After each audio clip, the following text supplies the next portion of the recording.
Hi everyone, in this video we're going to talk about DNA regulation, what it is, and how it works.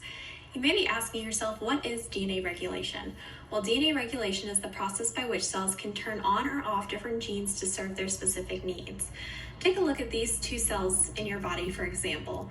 On the left we have a smooth muscle cell, and on the right we have a bone cell. Both of these cells have the exact same DNA in their nucleus, but obviously they serve a very different function in your body. Your muscles are not hard like bones, and your bones are not stretchy or flexible like muscle. Thank goodness for that, right? This is because your cells have the ability to turn on or off or regulate genes that serve their function. What about single-celled organisms? Single-celled organisms, like the cells in our bodies, do not want to express all their genes at the same time. Here I'll show you an example of negative inducible controlled regulation in a bacteria. Negative in the context of this example means the protein blocks transcription when it's attached. It is a repressor. And inducible means that the small molecule is needed to let the cell know transcription of the gene is going to happen. Let's take this bacteria cell and look at the DNA region responsible for stress response. The DNA will look something like this. It will have a promoter region where RNA polymerase attaches, an operon region where the repressor protein would attach, and the subsequent genes, when transcribed and translated, will create the proteins needed for stress response. When no stress is detected, the repressor protein will bind to the operon region and prevent RNA polymerase from transcribing the DNA.